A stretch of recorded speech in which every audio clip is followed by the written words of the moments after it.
Peace, peace. What's happening? What's happening? What's happening? Come on in. Come on in. Come on in. Come on in. What's happening, Red Line? Peace. Peace, peace. CR the Great. What's happening? Sister Chris, what's good? Peace, y'all. Thank y'all for the gifts. Appreciate that, Red Line.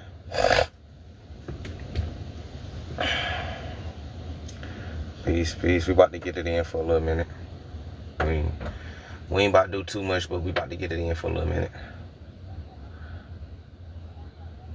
You know, I was creating some talking points and some topics that we need to hit on. So that's what we're going to be talking about tonight. You know, just certain topics that I created. Hey, you ready for the listen, Sister Chris? Appreciate that. Y'all like the live, share the live, man. We're going to let a little bit more people get in here. Roll it if you got it. It's Friday. Pour it if you got it. You understand me? Like I said, I created a PDF compromise of a lot of information that we done covered. I'm still adding to it, right? When I'm done, you know, I have a whole book for y'all. But right now, I feel like the topics that I was creating in this journey of bookism and journalism and stuff, I do want to talk about today because it is something very important, and we'll probably talk about it a few times, right? We're going to be talking about economics in the black community, the top 10 ways that we are being psyoped spiritually and psychologically. So it's going to be a nice live, man. It's going to be a nice live. I hope y'all sit here from start to finish. I hope y'all enjoy it. So we're going to let some more people get in here, like I said, and then we'll get started. So I appreciate everybody for tuning in. Can y'all hear me good? Can y'all hear me good? The mic good, the live good, background straight and everything? Thank you for that gift. Shout out to those who follow. Appreciate that. Welcome to High Learning Book Club. What's happening, E-Flow? OGJD. Peace, peace. Peace, peace. Let's get two more team members in here. You know, let's get 2 more team members in here. We're going to get started. Let's get it up to like 20 people in here, and then we'll get started. We're going to get up like 20 people in here, then we'll get started. Y'all know how we get down. Hope y'all like my background cover that I created. Hope y'all like it. I'm working out some stuff.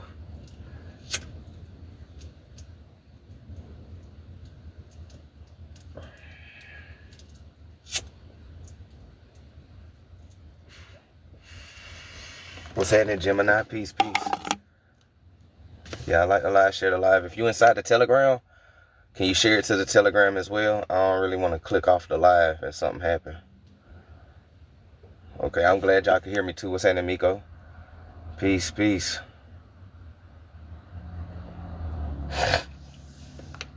We're going to get it in.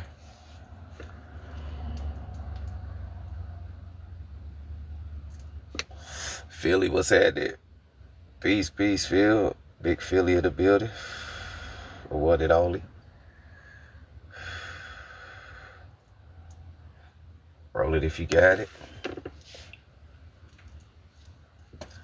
So we'll probably give it a few more minutes. And then we'll go ahead and start. Those who come in, we'll just recover it. Y'all know how we get down.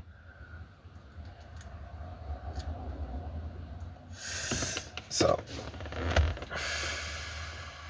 y'all good though? How y'all Friday been? Y'all Friday been good? Y'all been straight? Y'all ain't overwork yourselves or anything?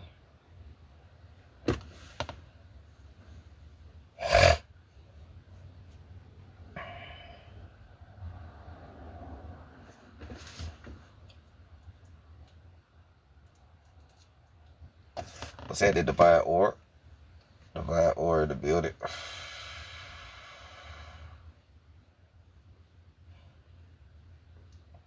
Zaza in the building. Manhunt in the building. Peace, peace. Come on in, come on in. Come on in. Appreciate that follow, King. Welcome to High Learning Book Club. Hope you enjoyed the live. We about to get started in just a second. All right, we about to get started in just a second. Let me hit the paper plane a few more times so I can get my mind right. Because we about to get it in. All right. What it do? What it do? Peace, peace.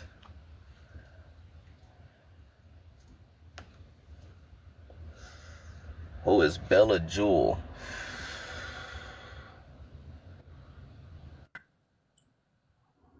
Yo. Hello. What's up? Just want to join in on the topic, catch up on some great knowledge. Okay, I appreciate that. I normally bring folks up towards the end of the live, so you just want to hang in there. I'll bring you right back up. Okay. Okay. Appreciate you. All right. So we at 16. That's good. We about to go ahead and get started. Those who come in late, they come in late. Can y'all hear me? The sound good? Background good? Live straight? Everything all good? Was that at B8? Okay, cool. Let's get into it. Let's get into it. I've been working on this all day. So, where we at? All right, here we go. We're going to start off here, right? We're going to start off here with economic freedom and family restoration for Black Americans, right? Economic freedom and family restoration for Black Americans, right? And I feel like this is a topic that needs to be held more often on panels. I don't hear a lot of people talking about stuff like this, which is beneficial for our people now, right? We're so focused on the past and everything like that we kind of starting to lose sight of the now and the future, right? So always stay focused on the now. So this title, one more time, is called Economic Freedom and Family Restoration for Black Americans. All right, y'all ready? Let's get into some shit. So number one, right? Economic freedom, step by step. One, education and skill building, right? Education and skill building, but not just any education, but real education, right? That indoctrination stuff. Unless you teach the kids how to play the game so they can win, right? Because we know that inside of this matrix, you kind of do need a little piece of paper and network and everything like that. So teach the kids how to maneuver in that realm, right? And skill building, right? Job Corps is still open. You know, I went to Job Corps.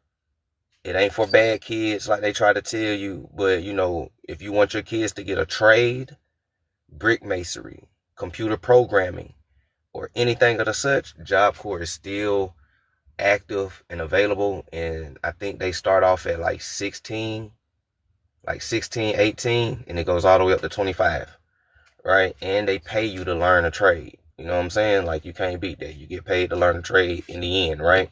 I don't know how much it is now, but when I went, we got like $1,500 for getting a high school diploma and learning a trade. They paid us $1,500. You feel me? So I graduated with my high school diploma and got a trade and got $1,500 to start my life when I graduated, right? That's way more than what public school's giving. You understand me? All right. So push for financial literacy, budgeting, credit, investing, business finance must be taught early. Listen, these things must be taught early. I'm talking about as soon as your child start walking and talking and coherent in consciousness, start teaching them financial literacy, budgeting, credit, investing, and business financing. This must be taught early. These are things that wasn't taught to us.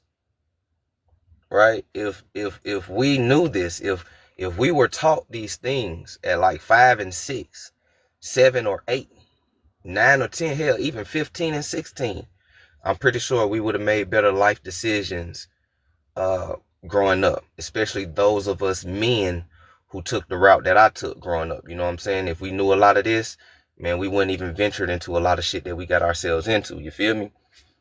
So now, promote high demand skill trades like plumbing, tech, coding, cybersecurity, archaeology, psychology, therapists, etc., etc. We don't need no more rappers. We don't need no more actors. We don't need no more trappers. We don't need no more bad bitches. We don't need no more of that shit. We need real shit that's going to help our community, because we talk about economic freedom. Economic freedom is for the community, not for individual. It's for the community. You cannot have a community. You cannot have economics without a community, and you cannot have a community without economics. They go hand in hand.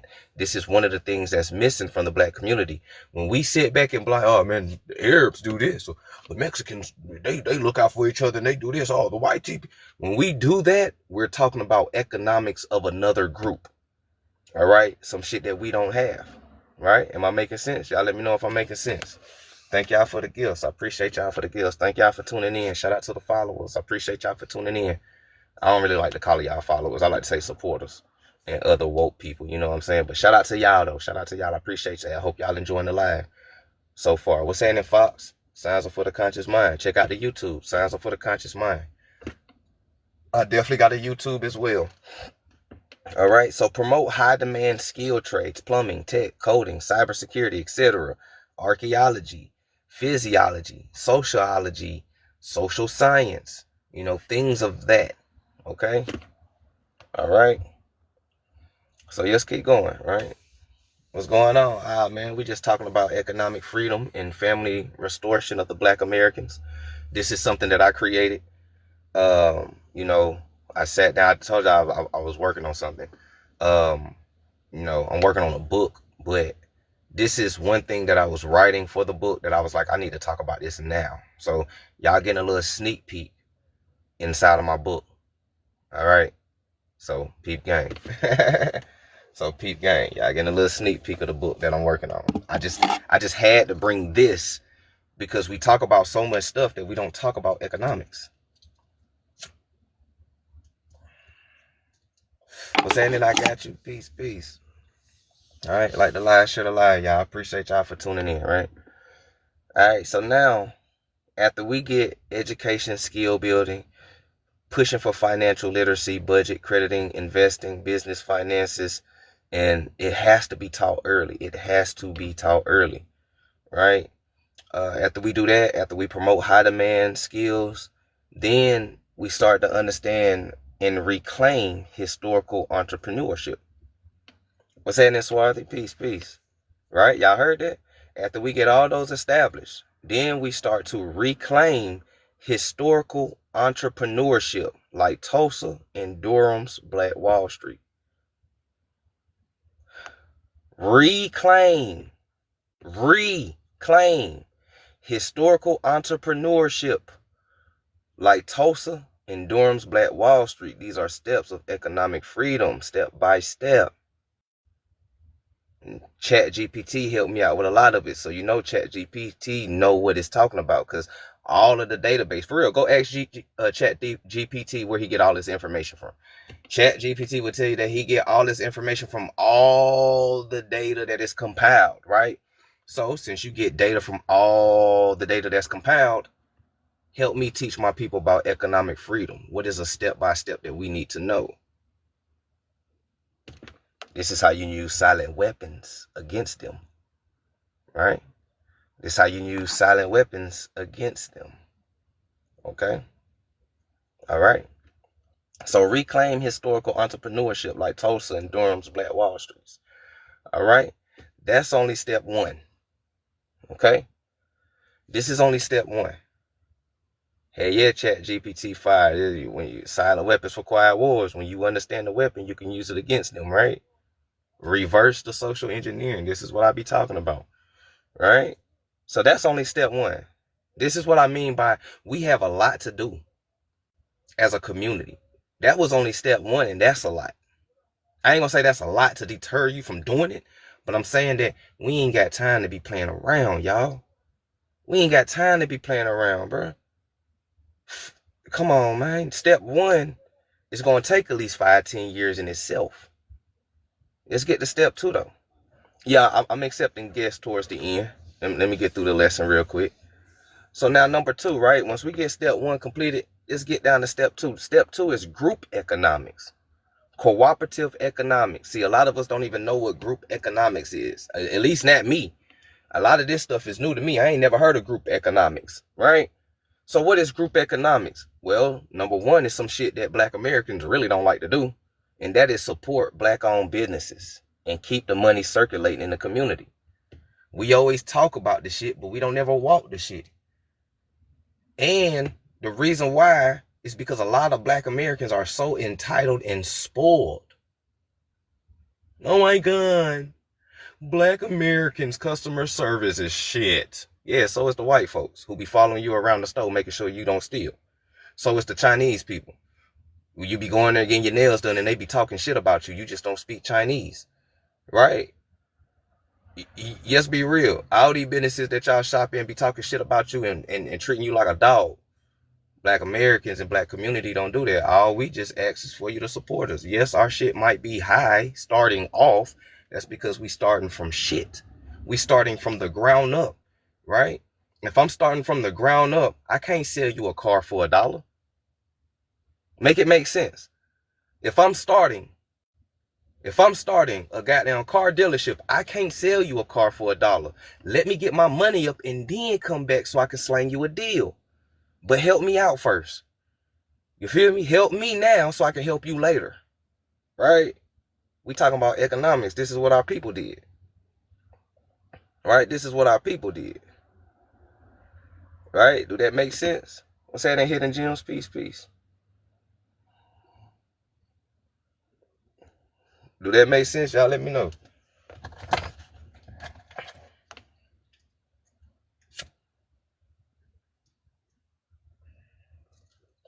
Shout out to everybody who hitting that follow button. What's that in Hidden Gems? Shout out to everybody that's hitting that follow button, man. I really do appreciate y'all for tuning in. You feel me? So we got to support our own, man. No matter what, we got to keep that fiat currency, that energy circulating in our community. Right? Sounds like segregation to me. Now you understand why it was more rich Black Americans in Jim Crow days and we were separated versus now and we're integrated. As soon as we integrated, we became broke and impoverished. When we were separated, man, we was balling. Fur coats and shit. You couldn't even find, it was so hard to find a homeless and poor Black American back in Jim Crow day.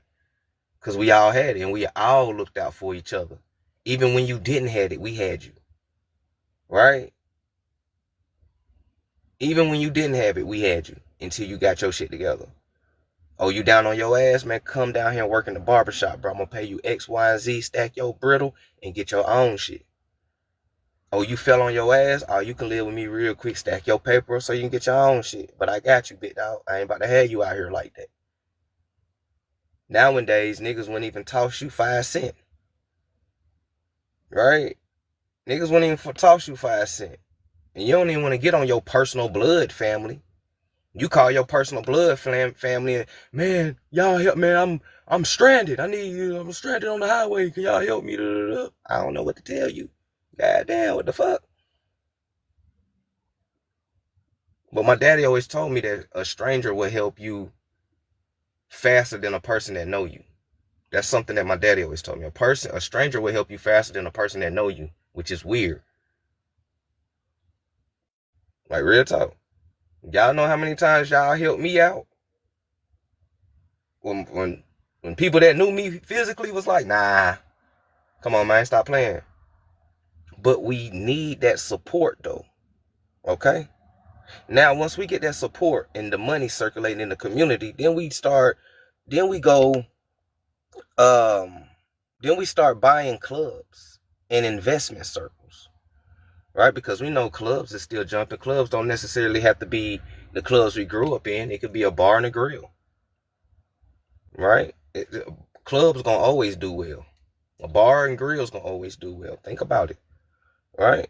Or investment circles. Start getting around investment circles. Start getting around people who do investments, stocks, trades, bonds, dividends, XRPs. Start forming your circle around people that know more than you and spiritually higher than you. So then you will start to mimic and adapt that frequency and energy. And then you'll start to pull yourself up, right? Your circle really matters when you're trying to build economics and you're trying to search for freedom. You can't want to be free if you got a circle full of slaves. I'm going to say that one more time for the people in the back. You cannot want to be free if your circle is full of slaves. They're going to keep you in slavery. They're going to keep you in slavery. Okay? All right. Okay. Use community banks, black-led credit unions, right? Use community banks, which we need more of, and black-led credit unions, right? Which we need more of as well. That's step 2. All right. Step 3. What is step 3? Land and property ownership. Something that we talk about all the time, right? Land and property ownership. Land and property ownership. Buy and protect land.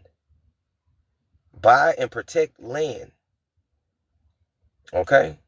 Learn about heirs property law. What have we been telling y'all about land patents? What have Swarthy and Capri have showed y'all for the years and years that black Americans are the heirs to American land? You got to do your census records and your genealogy. Learn about heirs property laws and create legal wills. Create legal wills. Establish community land trust. Establish community land trusts to preserve ownerships. Right? We're talking about economics. We're talking about economic freedom and family restoration of the black Americans. Everything that you're getting now is everything that they took from you or destroyed from you. But just because somebody destroys something don't mean that you can't build something bigger and better. Just because somebody destroyed it, just because somebody took something from you, doesn't mean you can't build something new and better. We are mound builders. This is what the fuck we do. We build shit. You know what I'm saying? We are descendants of mound builders. This is what we do. We build shit. You understand me? All right, let's get into it. Right? Build and scale black businesses. Encourage mentorship, cooperative business models, and e-commerce platforms. E-commerce platforms. E-commerce platforms. Okay?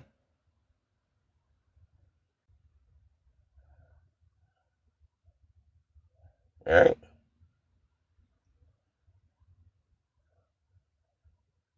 Man, come on, y'all. Hey, get into them genealogy records.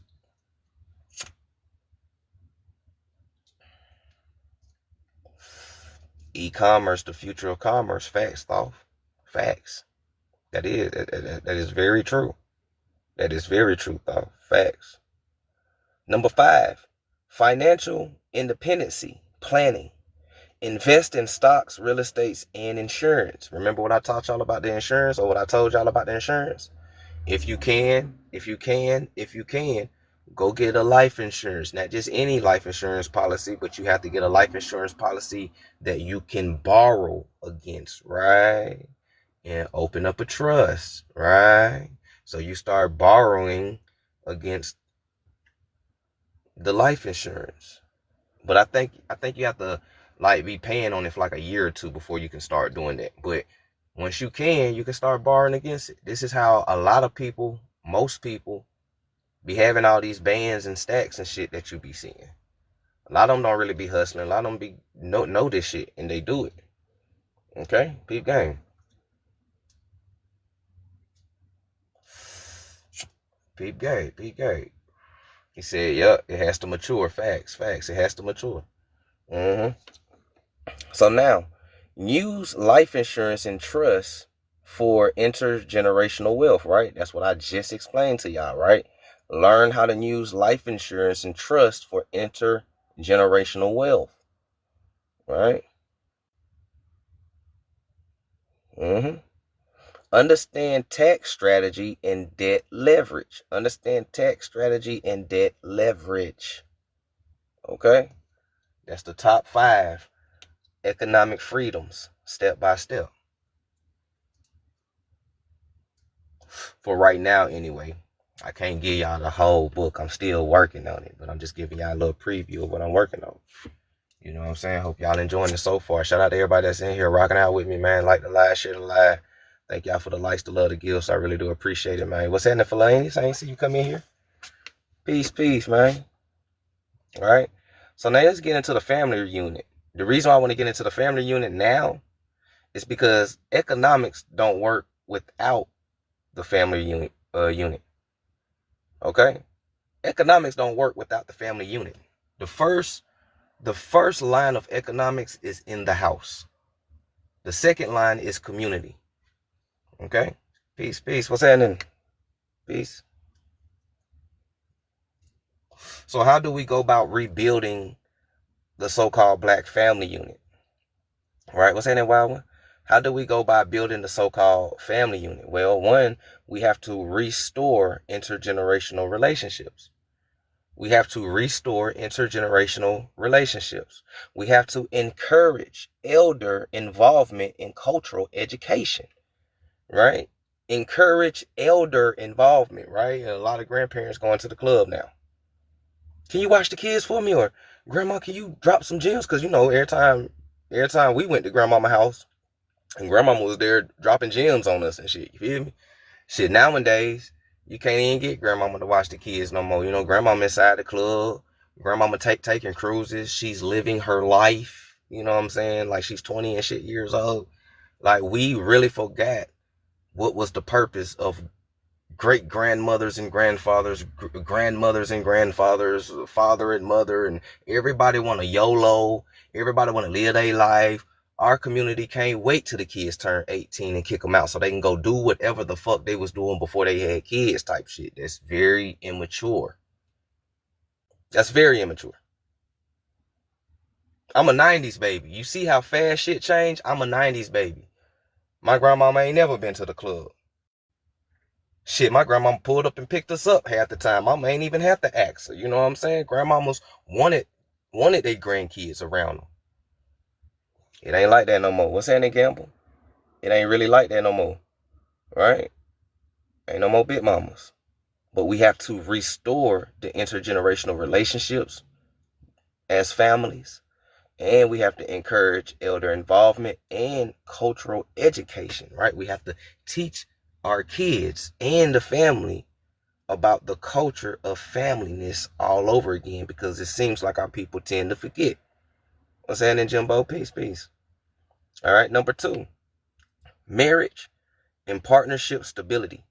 Promote values of trust and commitment, healthy generational trauma through therapy and spiritual wellness, and create men's and women's support circles. Create men and women support circles. I'm talking about real support circles. Not none of this bullshit. Women get together and all men ain't shit. Fuck them. Ain't that right, girl? Pass the wine. That is not a healthy support circle. All right. Same with the men. You get together, you toss back the Henny, man. Fuck these bitches, man. All these bitches. That is not a healthy circle. All right. We have to create healthy spaces for men and women to either vent and get healthy advice. All right. Peep game, man. So now we also need community-based child raising. It takes a village to raise a kid, right?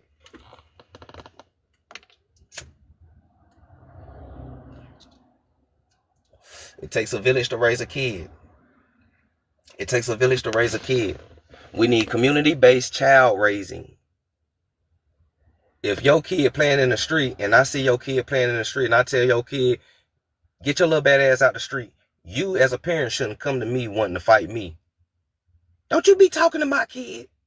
I just saved your child from getting hit by a car, ma'am. Don't you? Y'all know how people get inside our community. That's toxic. That needs to get the fuck up out of here, because it takes a village to raise a kid. And how can a village raise a kid and keep these kids on a straight line if a motherfucker can't correct your kid when your kid is wrong? If your kid is in the road playing in the street knowing he ain't supposed to be in the street, if your kid back talking and cussing at adults and all this shit, if they 14, 15 and they on the corner doing God knows what, and I pull up and get y'all little badasses off the corner. You know, if I do all that, you should actually be happy, because now you have eyes everywhere. This is one of the reasons why a lot of kids back in the days was scared to even do some shit, because they had eyes everywhere. The community know your fucking parents and will tell your goddamn parents, we see you type shit. Da, da, da, da.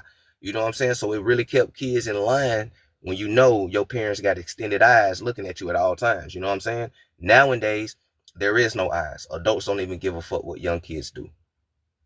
You could drive around the street and see 12 and 13-year-old people out here at fucking 12 and 1 o'clock in the morning.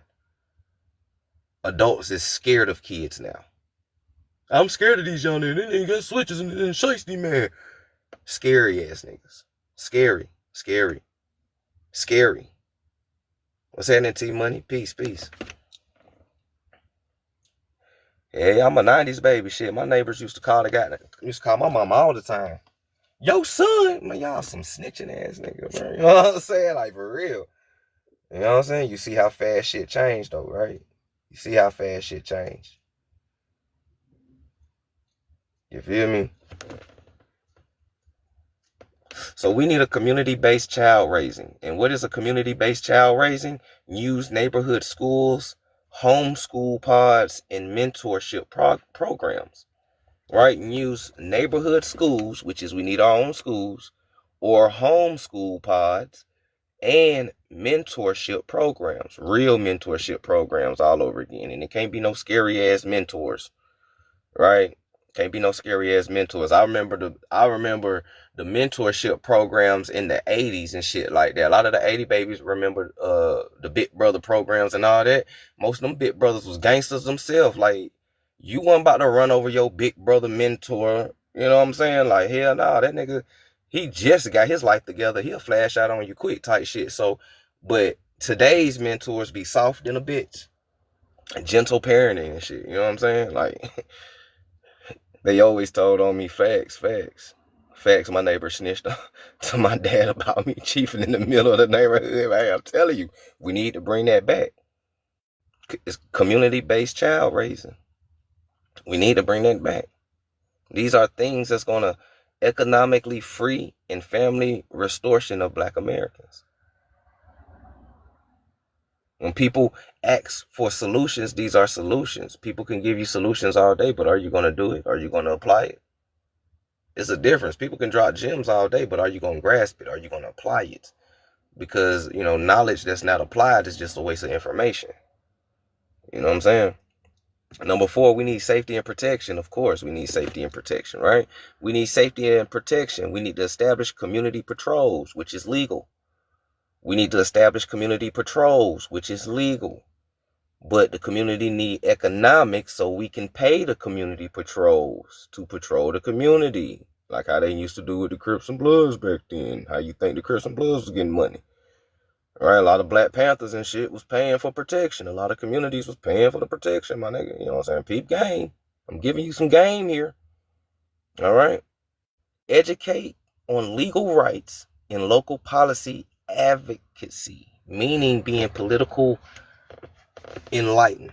What's happening, Cosmic Paradox? Peace. You know, other words, being enlightened about economics and real law. Y'all remember Silent Weapons for Quiet Wars when they said that we are ignorant of real law? Now, when you learn real law, this is when you teach your kids real law. That's when educate on legal rights come into play in. Okay? All right? These are economic freedom steps and family restoration of the Black Americans. What's happening? I got the paperwork. Peace. And the last thing is something that we're doing right now. Right? The last thing is something that we're doing right now as we speak. Right now as we speak. And the last thing of this step-by-step is reclaim indigenous and African identity. Reclaim indigenous and African identity. I like the fact that ChatGPT put the "and" in there, right? ChatGPT, the AI, didn't try to make us Africans. They telling Black Americans, reclaim your indigenous heritage and identity. And for those who are Africans, reclaim your African identity, which the African identity is actually Moors and Sephardic Jews. So as so-called Black Americans, there's three identities that they ethnocide from us. Some of us is a mixture of all of them. You know what I'm saying? That European in your family is more likely a Sephardic Jew or Moor. If it ain't a Moor, it's a Sephardic Jew. More likely. I'm telling you some real shit.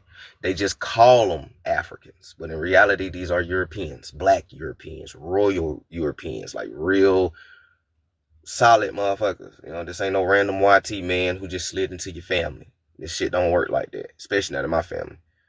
Only way you gonna get in my family if you look like us. Alright? But I got a page about that too. If y'all want me to read about that, I got a page that break down the so-called Africans are really Sephardic Jews and Moors. If y'all want me to touch on that one time, I definitely do it. You know. But reclaim your indigenous and your so-called Moor identity, or African identity as they call it, right? This is what we're doing.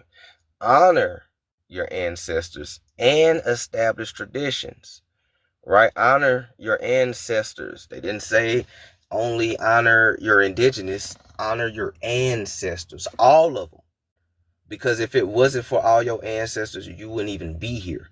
That goes for the European side, that goes for the indigenous side, and for those that have African, that goes for the African side. Honor all your ancestors, right? And you'll feel better.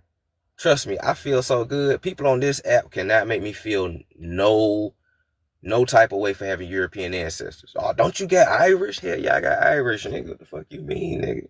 The Irish was great people and come with great history, nigga. Yeah, I got that Irish in me, man. Black Irish too. Original. Hell yeah, nigga. I love that shit. You can't make me feel no type of way because I love my ancestors. I respect my ancestors and I honor them. They look out for me because of that. All right? Peep game. Peep game. Love yourself, which meaning love your ancestors, no matter who they are. Honor your ancestors and establish traditions and do it religiously. Okay? Use spirituality. Use spirituality, whether it's a Christianity, Islam, ATR, or Hebrew identity.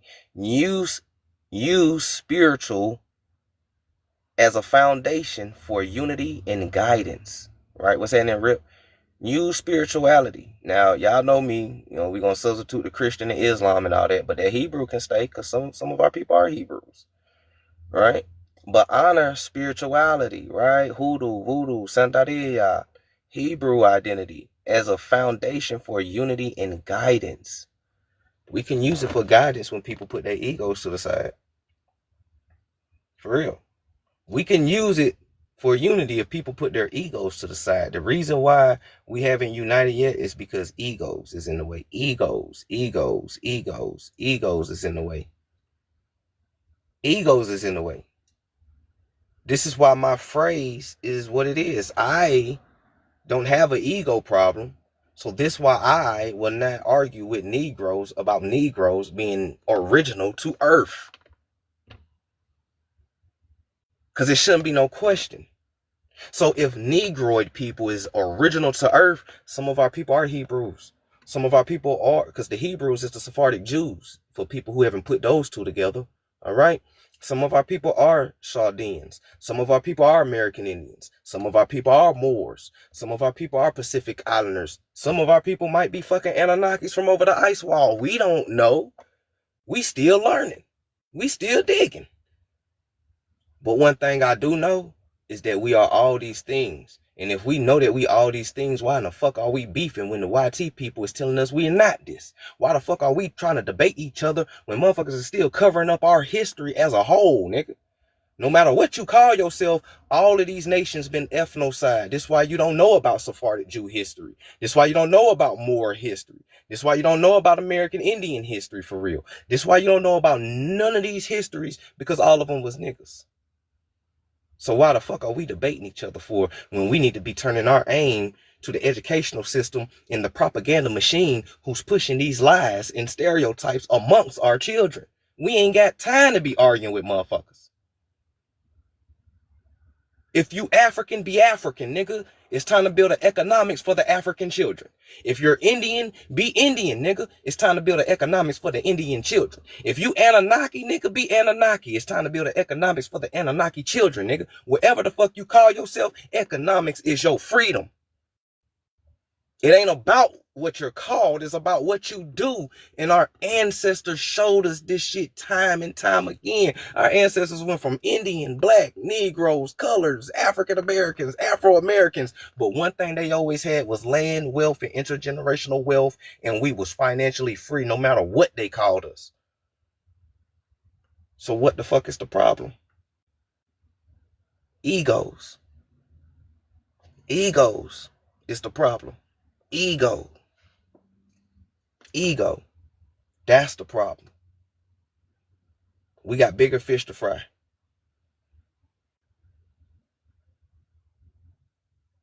Look at all these steps that we got to accomplish for our people to be free.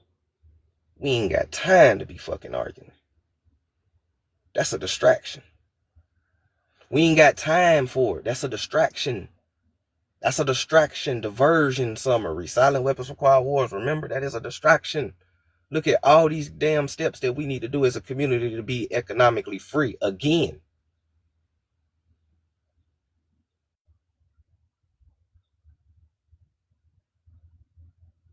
Man, I'm trying to tell you, Jay. We all survivors of genocide, man. We all survivors. We are the remnants of those original people. What's happening in that sleepwalking?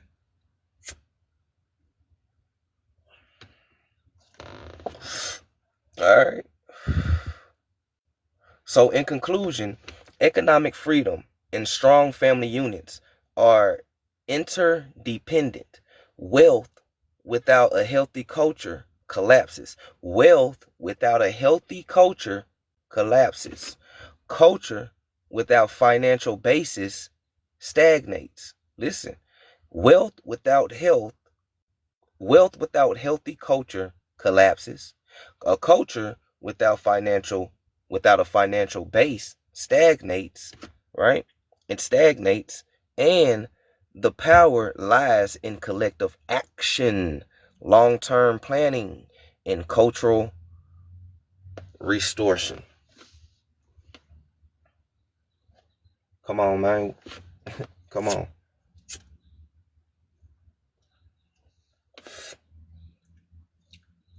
So that's just my little take on it. Y'all like that? Did y'all enjoy that read right there? Economic freedom and family restoration of the Black Americans. Did y'all like that? Did I miss anything?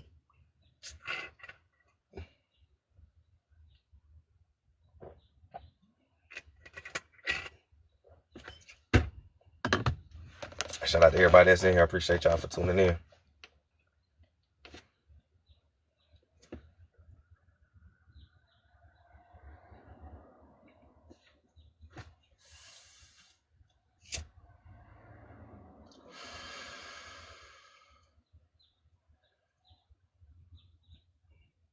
All right.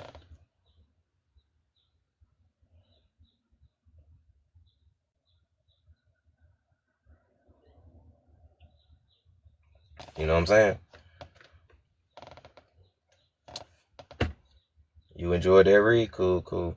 If y'all want me to read some more, I can. I got another page that I don't mind reading. I ain't giving too much, but I got another page. But it deals with history though. It's not deal with economics, it's dealing with history on that one. So if y'all want to tap into that one, y'all can just let me know. I don't mind it. Shit, it's Friday.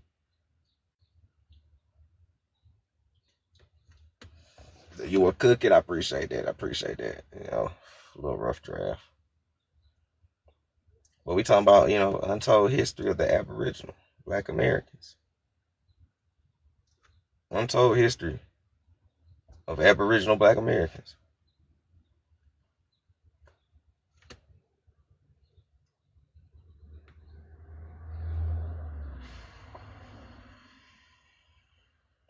Red line said, keep it going.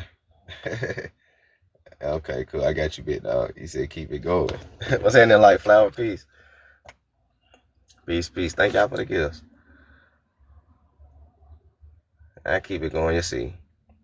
So now, we just talked about the economic freedom of our people, right? Things that we need to do.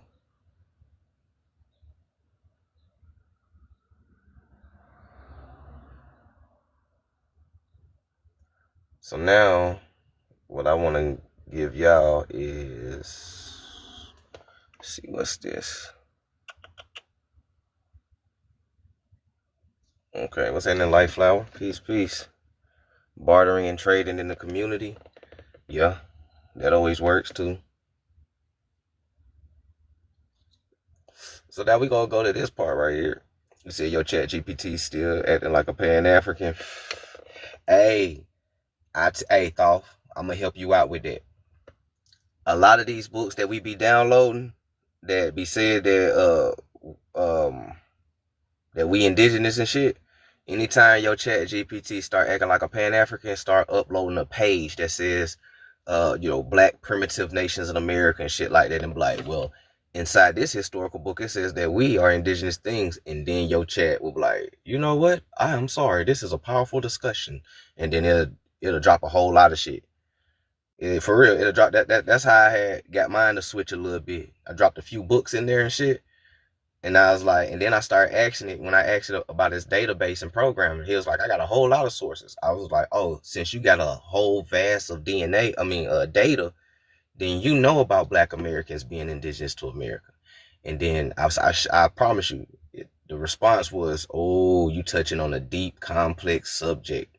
And then that motherfucker produced hella shit about it. I was like, okay.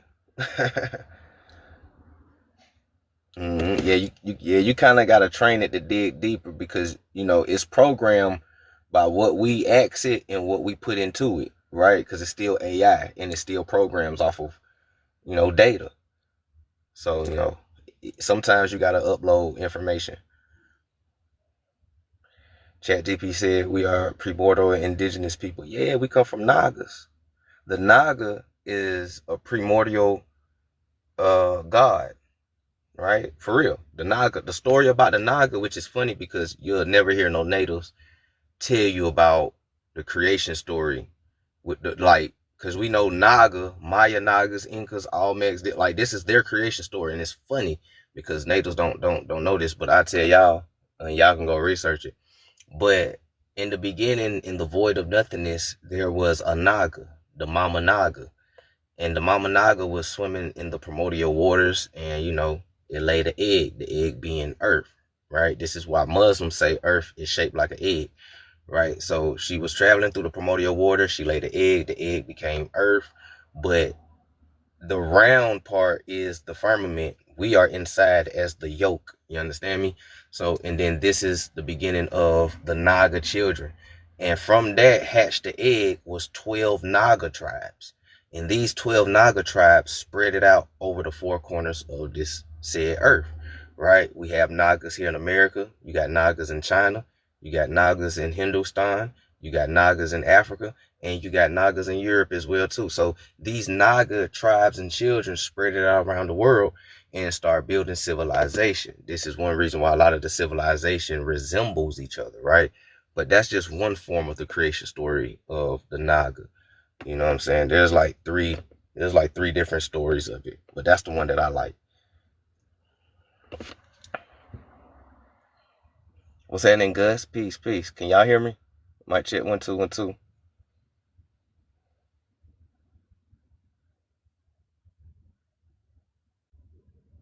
I got that mummy in there, and it started doing exactly what Lo said. Yeah. Sometimes you gotta upload that shit on his air. But let me get into this real quick, right? Real quick. So in this part, I'm working on. It's called the exile. So I'm gonna tell you, like I said, I don't mind showing y'all previews of the book that I'm working on. I'm almost done with it. That's why I'm showing y'all a few pages. I ain't showing y'all the juice, but and this is me and ChatGPT working together. So peep it. So this part, the book is called Reclaiming Identity: The Case of the case for reparations through American Indian heritage. Because I've always told y'all, throughout all my years of doing this, if you want reparations, you have to fight for it under your American Indian identity, not as an African American. You have to do it as an Indian, because all the genocide that happened here was to the Indians, right? Us, those who've been reclassified as colored, right? You can get reparations for that, right? And you can ask Chat, while you on my live right now, you can ask Chat GPT this exact thing. Chat GPT, would it be smart for Black Americans to fight for reparations under American Indian identity? Under our ancestral American Indian identity that was covered up? And hit enter. Chat GPT gonna agree with you. Through all the data that is compiled in the systems and everything, Chat GPT gonna agree with you. He's gonna tell you it's gonna be a hard fight, but it's a fight that we can win. Nah, real talk. Go ask him and let me know what he said on yours. Because on mine, he just it's a hard fight, but it's a fight that we can win. And it gives you a list of things that you would need to make that fight possible. And it's things that we already have: census records, genealogy, land patents, reclassification documents that match the history, right? Testimonial stories of our grandparents, if they still alive. Come on, man, we already got everything to win. But I'm gonna let it breathe right there though. I'm gonna let it breathe right there. We ain't gonna go too deep. Shout out to everybody that's in here.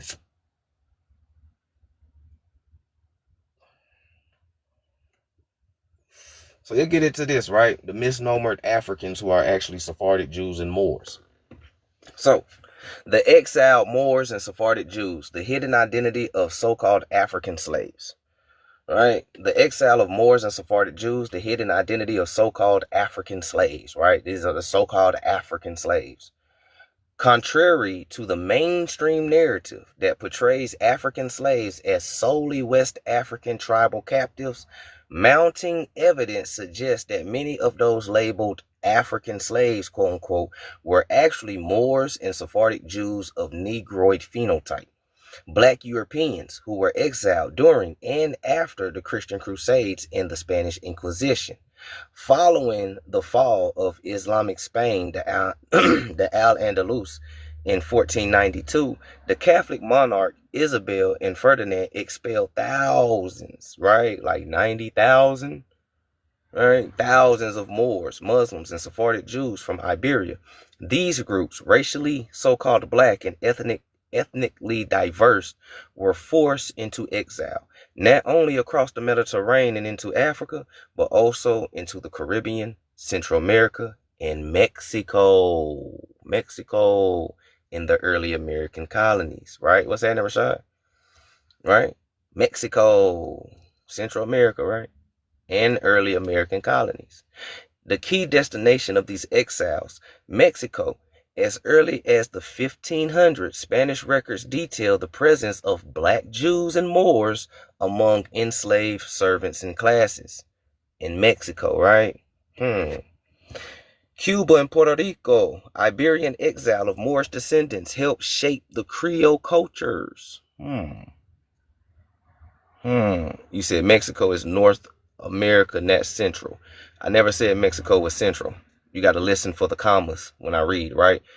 I said Caribbean, Central America, and Mexico, and the early American colonies.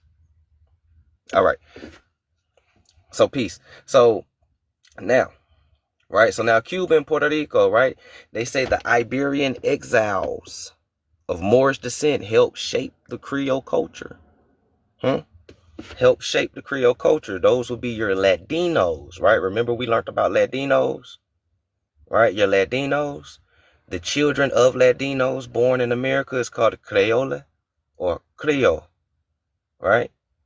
And they will be mixed with American Indians as well too, right? Latinos, right? Some of our people do have so-called African ancestry, but it's not African. It's Sephardic, Jew, and Moor. These are actually Europeans. But because they was dark-skinned, they called them Africans. No different than you. Now the United States, North United States specifically, Moors were often reclassified as Negroes. Ooh. They said what? Oh, y'all thought it was only Indians being reclassified? No, man. No, I told y'all. I told y'all. I told y'all. I told y'all. I told y'all. No, no, no. We weren't the only ones reclassified. You said Creole is Indian? There is a such thing as a Creole Indian, yes. But Creole comes from Sephardic Jews and Latinos. The children born in America is called a Creole, which is the first Creoles. Those children would then mix with American Indians, and they would be Creole Indians. Now, Indians who grew up in the culture will be Creole. You could be Creole by blood, or you can be Creole because you grew up in the culture. It's a difference, right? So don't let it go over your head. Don't turn it to rocket science. You know what I'm saying? Don't turn it into rocket science. Please don't. It's simpler than what you think. It's simpler than what you think.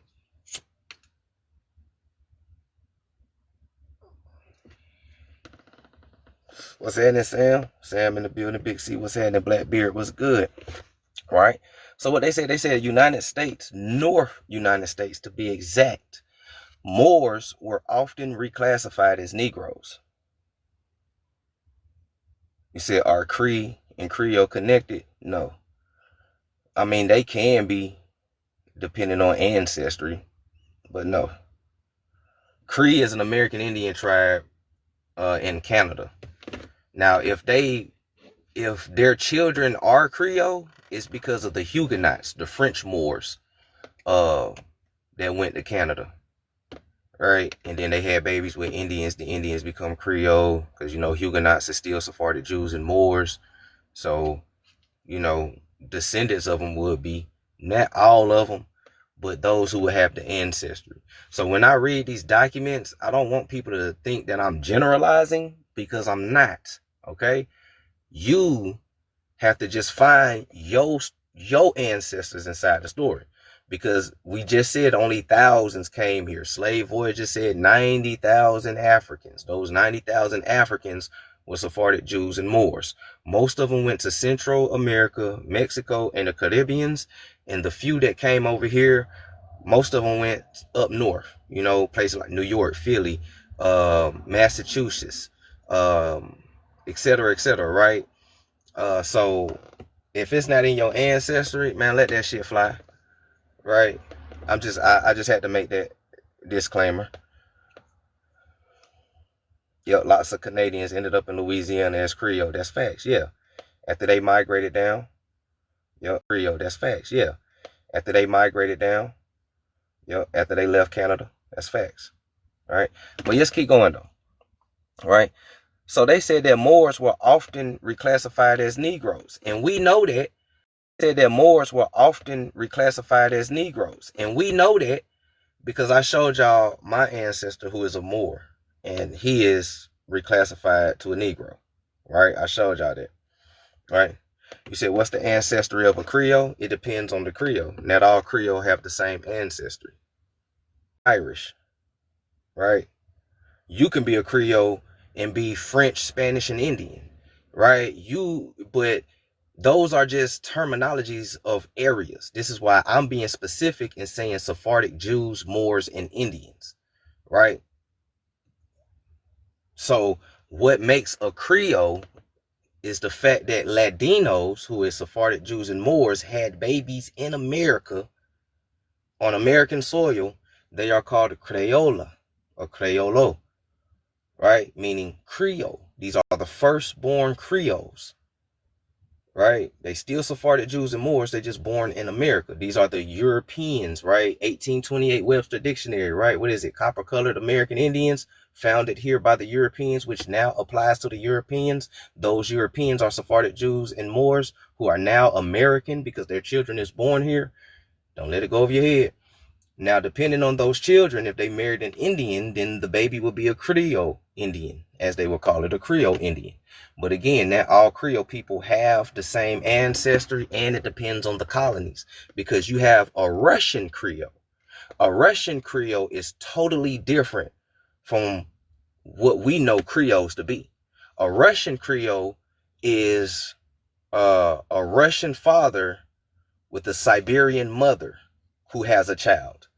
That would be a Russian Creole, right? So when Russian talk about Creoles, it's something totally different because in other cultures, Creole just means mixed, right? That's why it depends on the culture and the people who's using these words. No different than the word Negro. You know what I'm saying? Shout out to everybody that's in here. Peace, peace. All right, peace, peace. So let's keep going though. Let's keep going. So we know that Moors were reclassified to Negro. I showed y'all my Moorish ancestor and he was reclassified to Negro, right? Okay.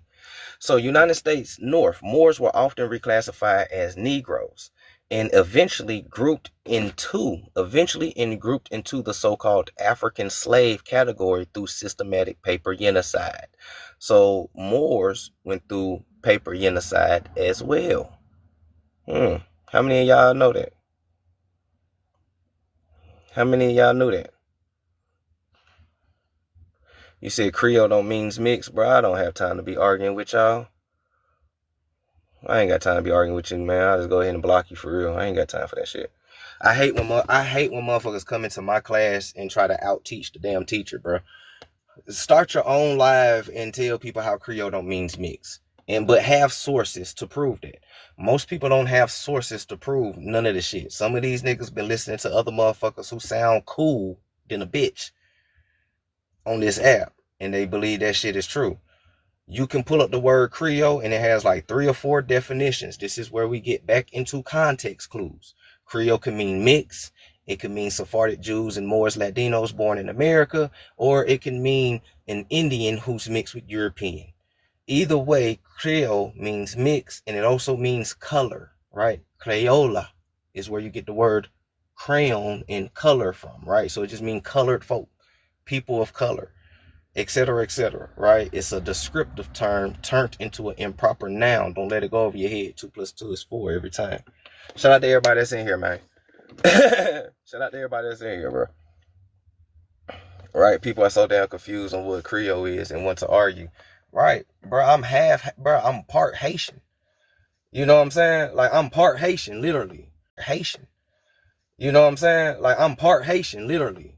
I know what Creole is. My grandmama Creole. Half the time I don't even understand her when she get to talking. I'm like, Grandma, you gotta slow that shit down. You know what I'm saying? I'm part Creole. You know, Georgia folks is part Creole, right? There was a point in time where they banned a lot of states from doing Creole heritage and speaking Creole and shit like that, right? And if Creole is Indian, then how the fuck is the Indian speaking European? Because when you research what Creole language is, depending what it is, if it's French-based Creole, it's going to be mostly French and indigenous words. If it's Spanish-based Creole, it's going to be more Spaniard language with a little bit indigenous language. If it's Irish, you know what I'm saying? Y'all get the idea. Whoop-de-whoop. If it's Irish, you know what I'm saying? Y'all get the idea. Whoop-de-whoop. You know what I'm saying? But if people saying Creole is fully Indian, how? I mean, I understand America's the real old world. Language do come from here, but you have to prove. You know what I'm saying? But come on, man. We ain't about to go too deep with that.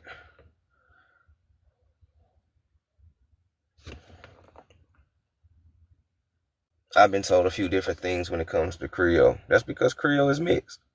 Creole is literally a mixed culture. You know, like real talk. Creole is literally a mixed culture. This is why you get different things when you ask people about it. Because it's all those things. It's just people took certain parts of it and made it the primary of their traditions. That's all it is. Technically, all of us, I ain't gonna say that. I ain't gonna say that. Actually, I can say that.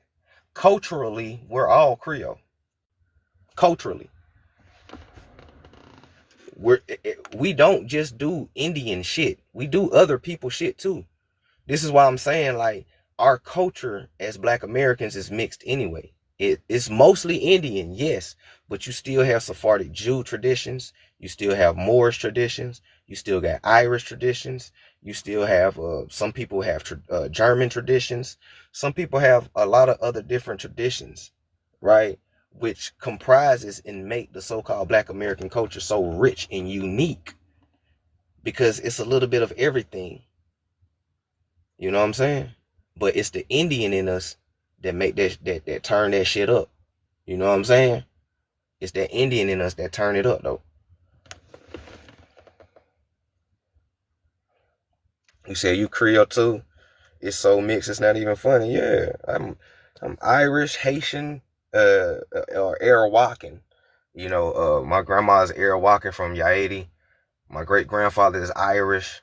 And then I got Mississippi and Shada and a little bit of Yamasee Seminole roots. You know what I'm saying? So peace. So shout out to everybody that's in here, man. I appreciate y'all for tuning in. What's happening? Drop dead in the building. So just keep going though, right? So, you know, we know that they were systematically reclassified as well too. Okay?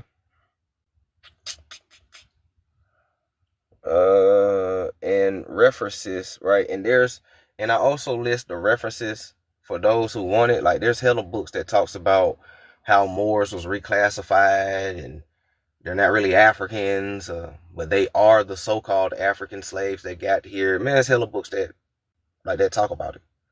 You know what I'm saying? Like The Forgotten Exodus by Brian Fagan discusses how non-African peoples, including Middle Eastern and Mediterranean people, migrated to the Americans before and during early colonization, which I got that book. We're going to break that out one day.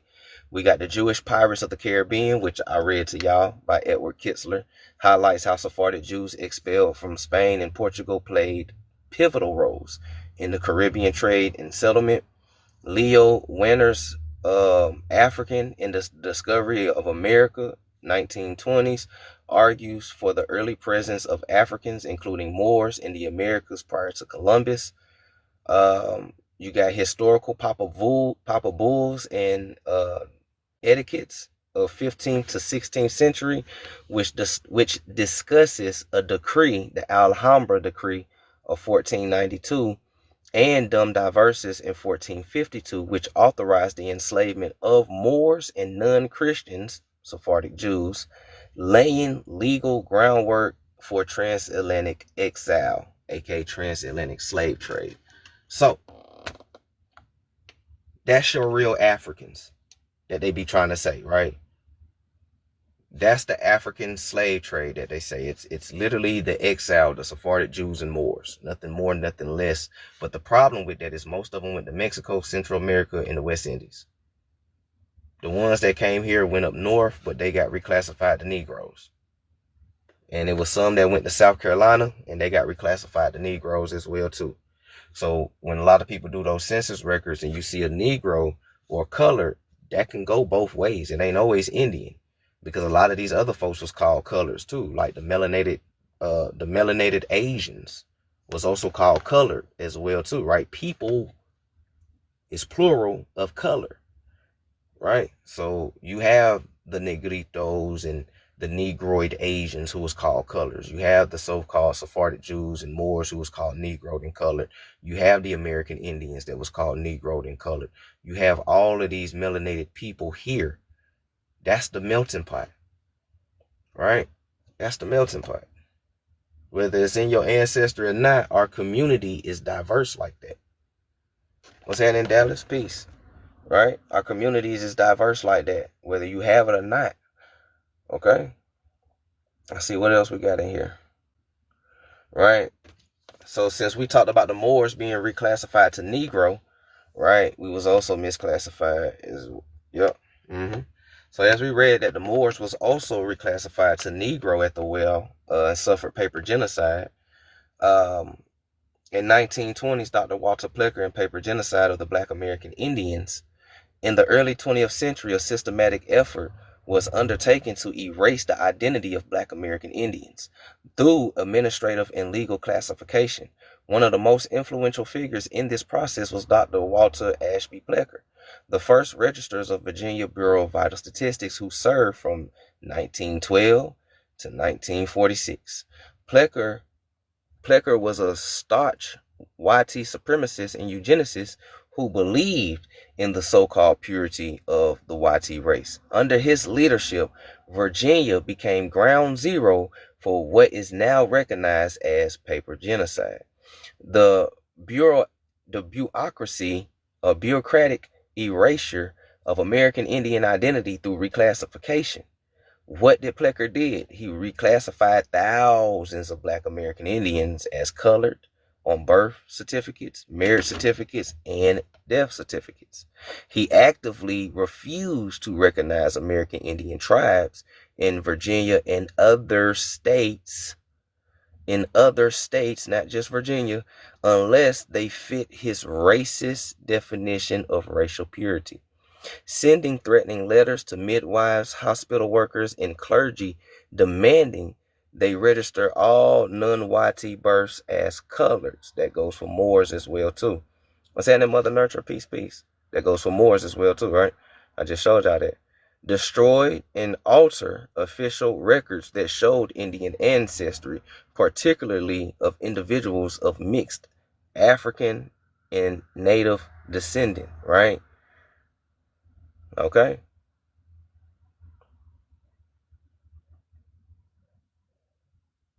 Okay. So why it matters? Why it matters? It matters. This deliberate misclassification disenfranchised thousands of people. The only people been disenfranchised is Black Americans. This deliberate misclassification disenfranchised thousands of people from their tribal heritage, land, claims, and legal protections. It severed their ancestral ties and culturally erased their presence from the American narrative. Right? Historical context is the 1920s also saw the rise of Jim Crow laws and segregation. People reclassified by Plecker were forced to live under colored laws, including using segregated water fountains, schools, and buses. We're talking about Indians.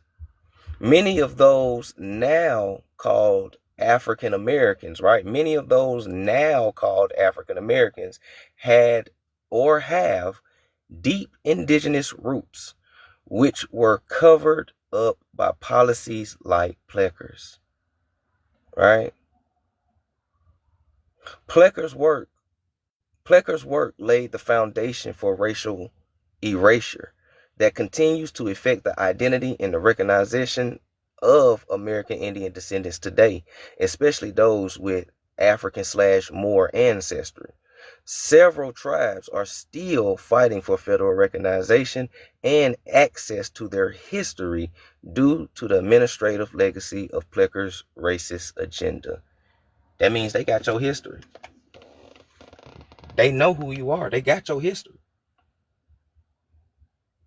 You got to fight to access your history that they have. Y'all got it?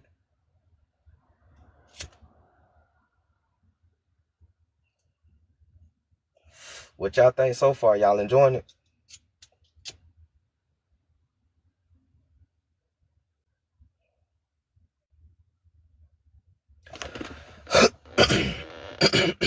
Oh, excuse me.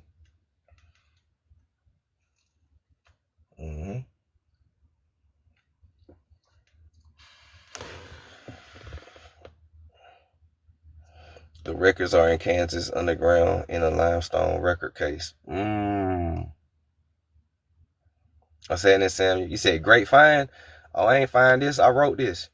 I wrote this. I'm working on a book. I'm just giving y'all a preview tonight. I don't mind a little preview. I ain't tripping. Because if anybody try to jack my stuff, I got it on video. You feel me? So now I wrote this. I'm working on a book for our folks. The book is called Reclaiming Identity: The Case for Reparations Through American Indian Heritage. If you want to fight for reparations, you got to do it under your American Indian ancestry. Because you're on American grounds.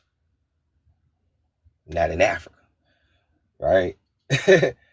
Nah, for real. You can ask ChatGPT this. ChatGPT will tell you Black Americans should fight for reparations under their American Indian identity that has been covered up and systematically erased. It's a long fight, but it's a fight that we can win. Nah, for real. Go ask ChatGPT that right now and come back and tell me what they say. For those who's curious, ask them. Hey, Chat, I got a question. What's up? Should Black Americans fight for reparations under their American Indian ancestry?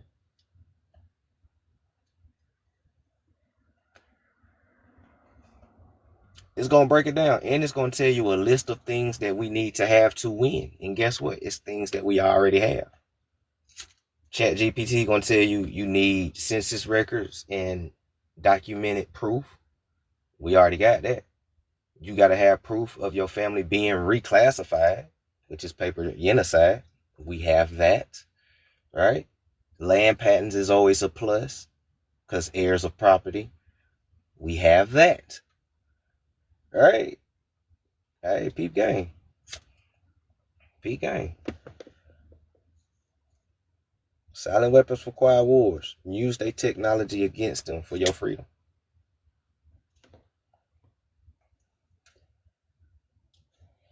We have everything to win. And the crazy thing is, if we was to go for real, and put action behind it, and we was to win reparations, using our American Indian identity, you know how many Pan-Africans gonna be sick to their stomach? For real. If we was to do that for real and win, you know how many Pan-Africans will be sick to their stomach?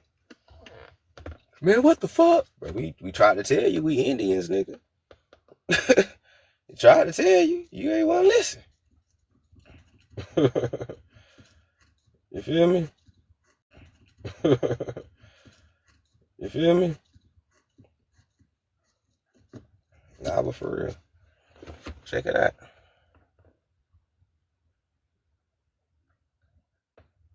Oh, this is what we covered earlier. The economic freedom. So this is a chapter. I already read this. I'm probably not going to read it. But if y'all want me to re-go over it for those who miss it, I will. I'll speed through it real quick. But this is economic freedom and family restoration for Black Americans. And it's a step-to-step economic freedom guide that Black Americans need as a community. Real talk. It's a step-by-step economic freedom for Black Americans. Look at that list. We got too much to do. We got a lot to do. This is everything that they destroyed from us and took from us. We got to get it back. Right? Education and skill building. Push for literacy. Push for financial literacy, budgeting, crediting, investing in business finance. It must be taught early. Promote high demand skill trades, plumbing, tech, coding, cybersecurity, etc. You know what I'm saying? Psychology, physiology, archaeology. We don't need no more bad bitches. We don't need no more YNs. We don't need no more rappers, hoopers. We don't need no more of that bullshit. We need some real shit. And one thing, we got to reclaim historical entrepreneurship like Tulsa and Durham's Black Wall Street. Then that's only step one. Right? That's only step one. After we get step one down pat, then we need group economics. Right? We need group economics because ain't none of this going to be achieved individually. You need your nation. You need your tribe. You need your village. Group economics or cooperative economics deal with support Black-owned businesses and keep the money circulating in the community. Form buying clubs and investment circles and use community banks and Black-led credit unions, which we need more of because we don't really have those. Right? Land and property ownership. Buy and protect land intentionally. Learn about heirs property. That's your land patents. Learn about heirs property. That's your land patents. Learn about heirs property laws. That's your land patents. And create legal wills. Establish community land trusts. Community. Establish a community land trust to preserve ownership. Come on, man. We got a lot to do. This is financial, economic freedom for the Black Americans. This is what we need. I stand by this. Right? But you got to get the family down pat, though. Right? You got to get the family down pat, because that was only economic freedom. The next part is the family restoration for the Black Americans.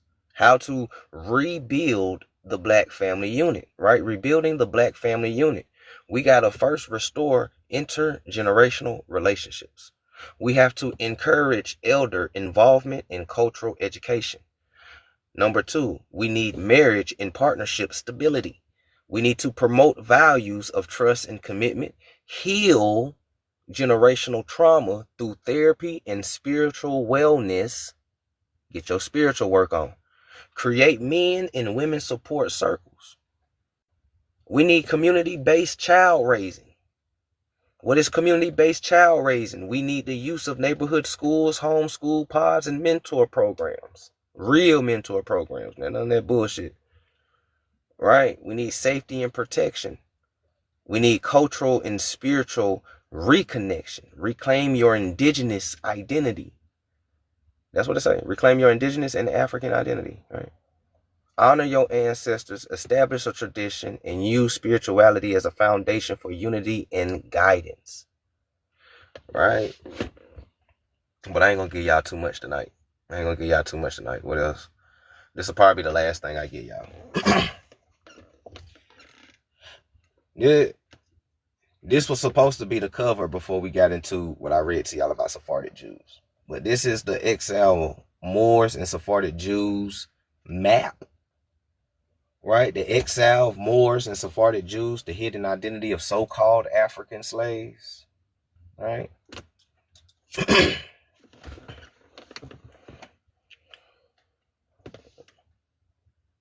All right. What's happening, Mr. Fresh? Peace. Welcome to the live. But yeah, man. That's just a little something.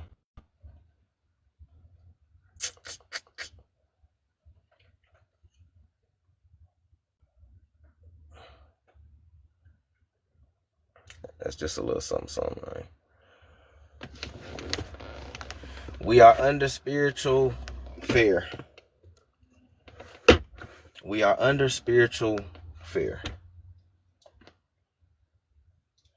All right?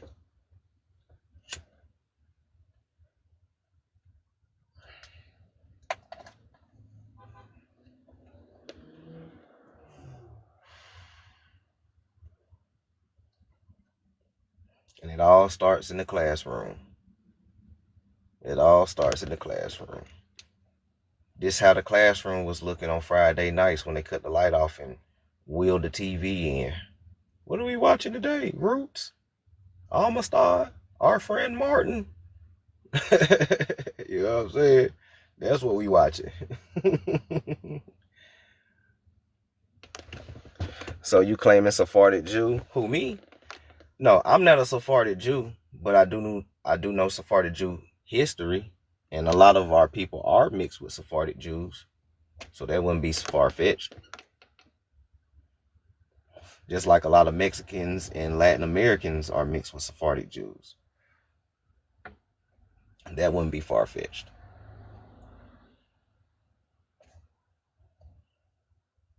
Right, what's happening, 700 in the building? Peace.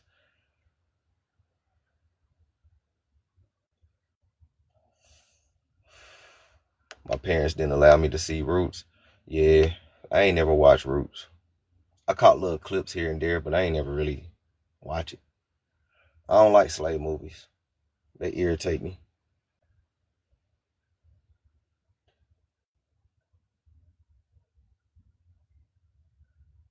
Yeah, slave movies irritate me.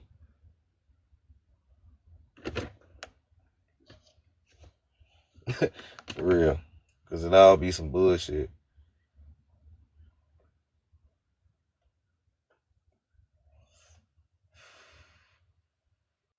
Or if you're going to make a slave movie, at least make it true, right? Now presenting Lion Gates, Sephardic Jews and Moors, the exile. Well, some shit like that. So people know specifically, you know what I'm saying? But that would defeat the purpose of propaganda and media in Hollywood, though, right? But that would defeat the purpose.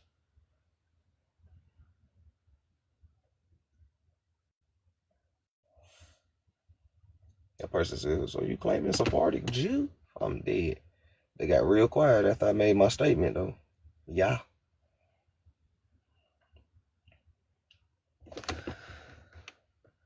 It's all about brain. Yes, facts.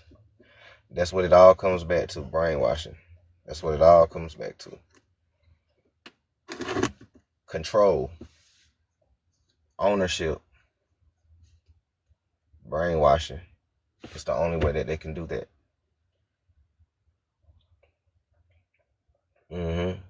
YT washing everything. Yeah, that's their Eurocentric ideology of whitewashing that people don't know that they believe in. For real. People don't even know that they believe in YT supremacy narratives. And it's bewildering that folks do not understand Eurocentric narratives.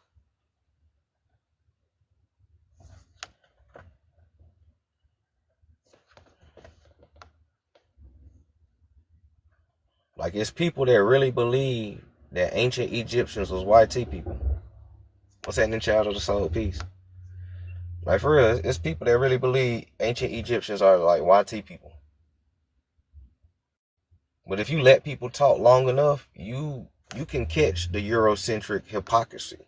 Because a lot of things that's Eurocentric has a lot of hypocrisy to it, right? Because Eurocentric ideology tell you that folks came out of Africa, they migrated, the colder regions, they became lighter and shit like that. Darker regions, they, dark and all that, right? So if that narrative is true about climate and evolution that people like to use with Eurocentric theology, how could the Egyptians be YT? How can the Palestinians be YT? How can anybody in the Middle Eastern area, which is beaming hot with sun, be who they are today? How can people in Mexico, because Mexico look hot than a motherfucker too, Arizona and all these places that are desert as shit, how can these be those people? How can you not believe that people in the West Indies and Florida and the Yucatan and Southeast America and South America, how can y'all not believe that they look like us? Because the climate is hot than a motherfucker. But that's just going by and their Eurocentric ideology. You can find the hypocrisy in it if you let people talk long enough. I'm saying in Matrix, peace. You said what happened to Egypt? Shit, the same thing that happened to most all the indigenous people of melanin. They got enslaved. Some of them got shipped to America. Some of them got shipped to the Pacifics. Some of them got shipped a lot of places. They were just going around enslaving Aboriginal people, pretty much, or the ones that they could get.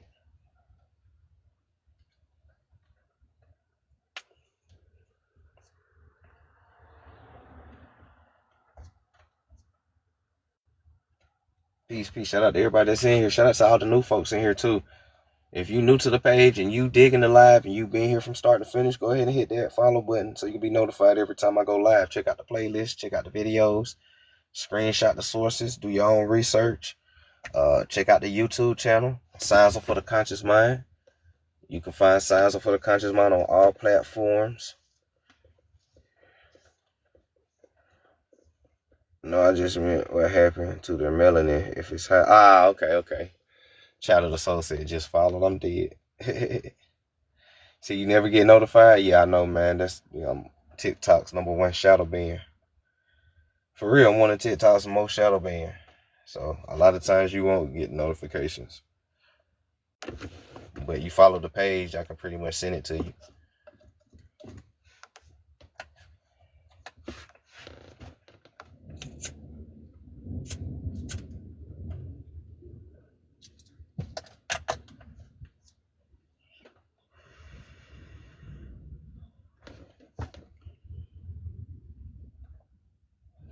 So yeah, man, I've been working hard for real. It's gonna be a point where I probably not. Well, I ain't gonna say that because I'm always gonna be on live. For real, it's gonna be a point where I probably not. Well, I ain't gonna say that because I'm always gonna be on live. But man, I've been working hard on this damn book, man. I've been so damn late nights, early mornings with it.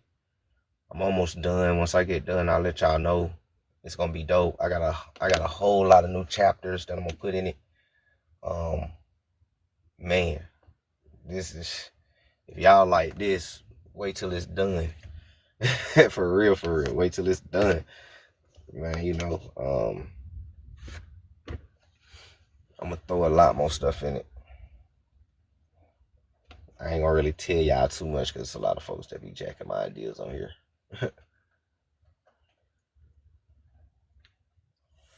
But yeah, chat GPT.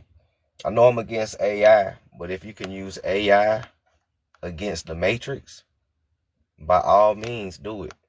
If you can do that with all technology, if you can reverse engineer this technology that is meant to harm you, do it. Because that's what it's here for real. It's like putting a GUN in your hand. You gonna point it at yourself or you gonna point it at the person who put it in your hand that wants you to unalive yourself. Right? So you gotta make a choice. So you can use a lot of this stuff. Right? You can use a lot of this stuff. A lot of this, right? Don't rely solely on it. You feel me? It's my disclaimer. Don't rely solely on it, but you can use it, right? You can use it. It's tapped into a lot of data banks that we don't even know exist. You know what I'm saying? So it might, you can ask it, hey, do you know any sources of proto-negroids in America or something? Or, hey, can you lead me to where they found skeletons of negroids in America before Europe and shit? You know what I'm saying? Stuff like that. And it's going to point you in a direction, download the source, the link, do your due diligence, and you can do that with any type of topic. Even if you want to learn about detoxing, fasting, spirituality, hey, what is shadow work? Can you help me with shadow work? It's gonna dig in its database. It's gonna show you some shit. It's pretty much gonna tell you everything that we've been learning on live, but we ain't on live all the time or all day. So you also got to continue your own research until we get back in class. But it's definitely helpful. Yeah, you should see what it says when you call African Americans a slanderous term. I don't know what you mean by that.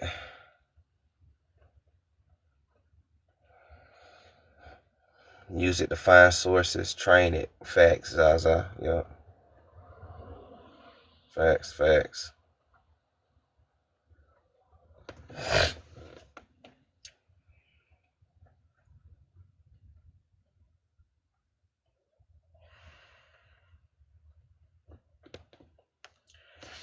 You said child of the day, ask GPT pretendian.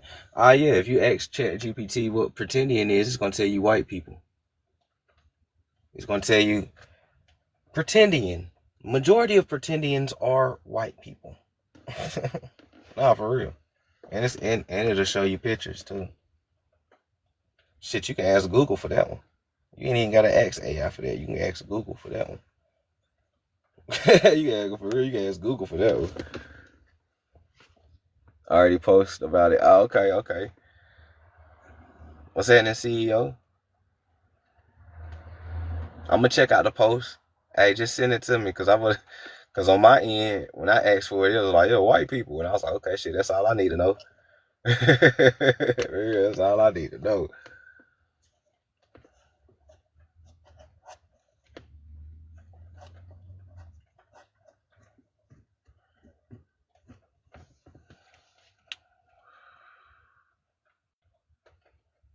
Melanin was in there. Peace.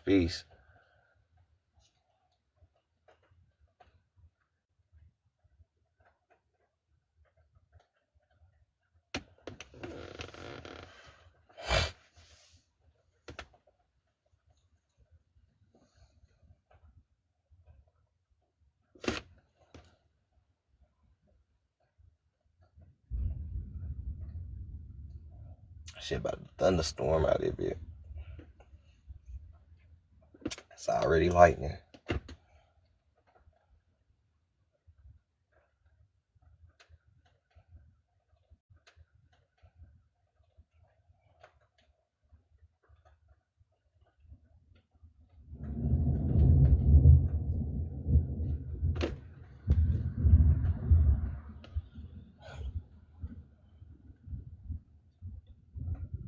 If anybody have any questions, the panel is open. If anybody want to come up, drop some gems, or if anybody got any questions, want me to read something, you can feel free to ask. I'm pretty much done with my lesson now. So yeah, that's thunder. It's about to thunderstorm out here. So I'm pretty much done with my lesson. So if anybody want to come up, say anything, add some stuff, or if y'all want me to go over something, reread something, feel free to ask. I still got, see, I got a few minutes left on here. Let me see how many minutes.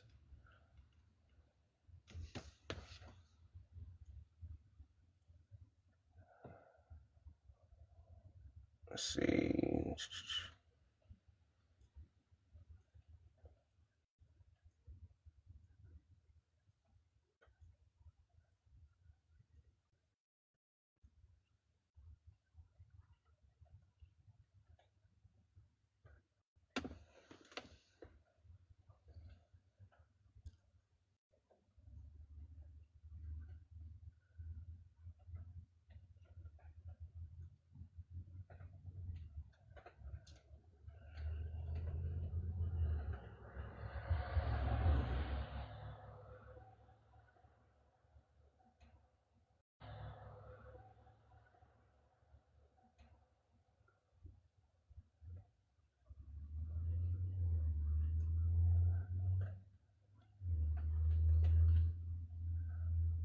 Sad and I am self. When will your book be finished? I don't know. I'm gonna try to have it done by the end of next month. I don't really want to rush it for real. I want to take my time, make sure it's pretty detailed, done right, look right, punctuated right, and everything like that. I'm gonna try to add some pictures into it so people can have a visual as well when they read. So we're gonna do stuff like that, like post little artifacts and stuff like that that folks don't know exist. They look just like them. So give me a little minute. Say how long I've been on live? I've been on live for about like 2 hours. I've been on live for about like 2 hours, maybe 3.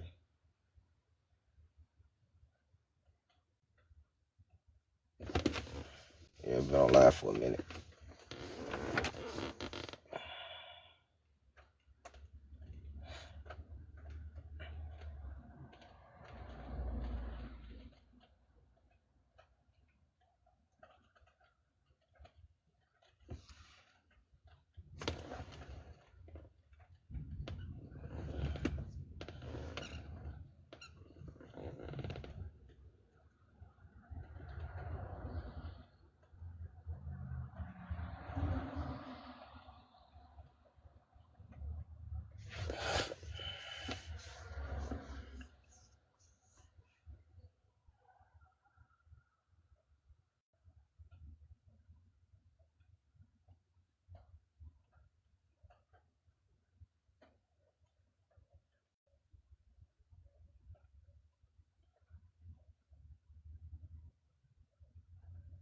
We are so diverse.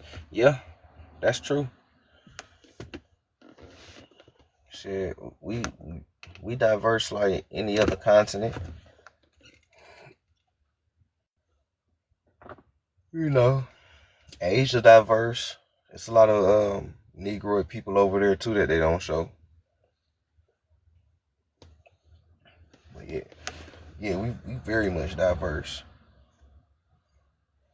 You know, and I believe, which I'm still doing research, but I believe that what makes us very diverse and unique is because they did enslave and ship a lot of melanated Aboriginal people to America, and a lot of them was classified as colored and got dropped off in our communities, and a lot of them is mixed into our family. Like some of us have black Asians in our family, right? I don't like using the word black, but for layman's terms, right? Some of us might have the melanated Asians in our family, whether it's Negrito, Filipino, or the Japanese Negro or the Chinese Negro. You know what I'm saying? A lot of us might have that ancestry, but they was called coloreds when they got over here as well too, right? People of color. Um, we already know about the melanated Europeans, copper-colored American Indians. Um, they shipped a lot of Tasmanians over here. They got a few Papua New Guineans shipped them over here during the Pacific slave trade. The book called Chinos to Indians actually explains a lot of that, right? From Chinos to Indians isn't just about Siberians and Jackie Chan motherfuckers coming over here being called Indian. It's deeper than that when you read it, right? It also talks about from the 1600s all the way to the 1800s, they was grabbing Negritos and all these melanated indigenous people of the Pacifics, right? The Melanesians, the Negritos, the Papua New Guineans, the Tasmanians, New Zealanders, some Polynesian Negroes, and they was grabbing a lot of them and sending them over here. Some of them went to Spanish colonies, some of them went to English colonies, some of them went to French colonies. You know what I'm saying? And if you live around American Indians for extended time, of course, folks gonna end up mixing. And culture will start to intertwine and be shared. And what I think is that we lived amongst each other for like 500 plus years, that we created this new hybrid Aboriginal culture, right? I'm still trying to find the document. Walter Plecker wanted to call us hybrid Indians at one time. I'm trying to figure out what name of that document was, but there's literally a document where Walter Plecker is thinking about names to reclassify us before he got to color, and he was going to call us hybrid Indians, right? But then he was like, nah, because the whole purpose is to erase the Indian, so I can't call him that. So he was like colored. But yeah, it's a fact. So that's what I believe. What makes so-called Black American culture so rich and unique, and the reason why a lot of people in other cultures can vibe with it, is because they probably see a little bit of their traditions inside of it, right? We never stop to think, why do Asian people like our culture so much, and why these niggas got so much rhythm? Like, out of all the foreigners who be cosplaying our culture, the Asians got that shit down pat. I ain't even gonna cap to you. Like, for real, Asians be break dancing, niggas crip walking, these niggas can dance, they getting afros, they got locks, braids. Niggas, I'm talking about they went from 0 to 100. They the only ones that really got our culture down pat, right? It's peep game. Peep game. And you should ask yourself why. You should ask yourself why. And remember about the Mongolian spots that I taught y'all, right? The Mongolian spots come and originated from Black Americans. The next people that have them is the Asians, right? But they got it from us. That's how they got the Mongolian spot, right? Most people that have Mongolian spots have us in their family tree because it's a dominant hereditary gene and it's only passed through blood, right? So you gotta ask yourself that. We so connected to the deepest parts of their identity. Yup. Mm-hmm. Like a lot of our people think it be racist when they want to touch our hair, but we have to remember their God is Negro Buddha, right? So your hair, your phenotype, just the way you look, is the closest living thing that they have to their deity called Negro Buddha. So this why they be fascinated when you go over there. They be wanting to go Buddha. So this why they be fascinated when you go over there. They be wanting to touch your hair and shit. Like, real talk. I'm saying that OG tribe, peace, peace.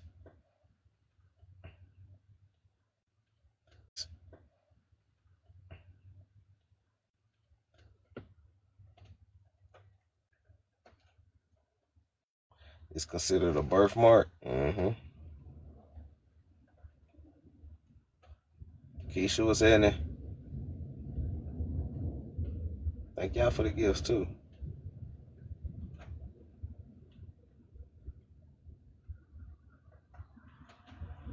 Shout out to all the subscribers. Appreciate y'all for tuning in. I saw a Japanese and a Chinese man who looked at the Maya script and said that's Chinese. Yep, that is facts. What's that in Dallas? Nah, that is facts. There is some of the inscriptions on a lot of these Mayan tablets and shit like that. A lot of it is Chinese and Japanese. You know, we gotta think about it, right? Respect the she. You know, at least for me, before I learned what the she was, I knew she as some Chinese shit. You know, because you see XI everywhere in China and shit. So I was like, okay, yeah, that's the Shi dynasty and shit, you know, and all that other shit. I was like, okay, that's some Japanese shit, Chinese shit. But when you do the connections and you realize the Shi started in America, right? When you realize the Shi started in America and it branched out, you know what I'm saying? Like, is it really Chinese or is it ancient American language that went to China? And the reason why they understand it is because it was once an ancient American language that got took over there. You know?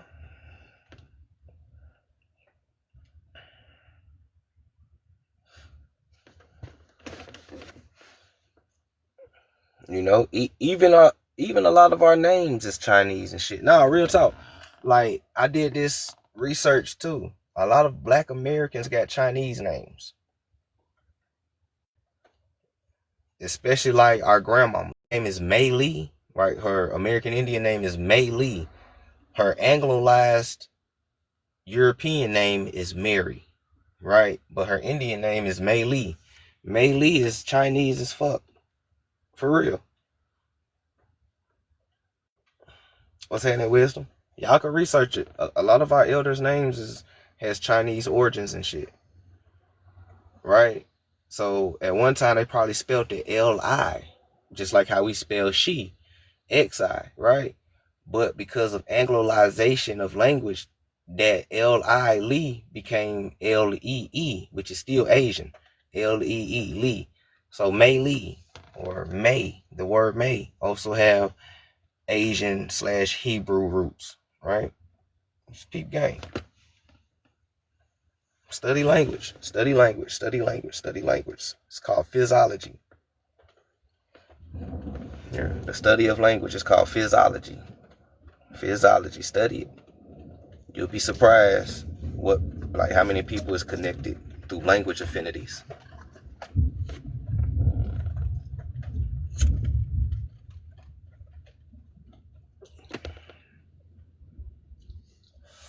That was about to come down.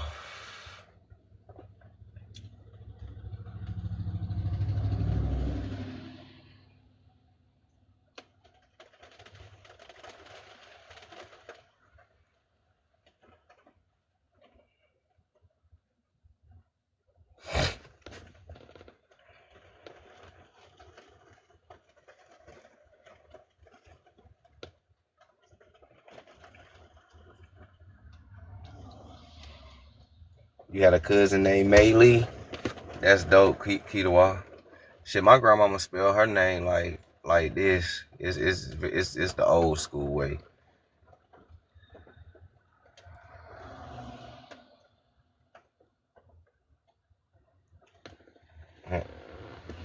That's the old school way. That's how my grandma spell her name.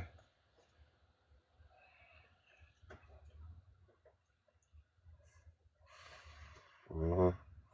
That motherfucker look Chinese. For real. That motherfucker look Chinese. I'll be clowning her about it too. Oh man, your name look Chinese, grandma. Change that L-E-E to L-I. Mei Lee. But also peep game. Also peep game of how Asian people are named too. When you get a chance, go research Asian people and what they're named and how close their names sound to Black American names. You'll be surprised too.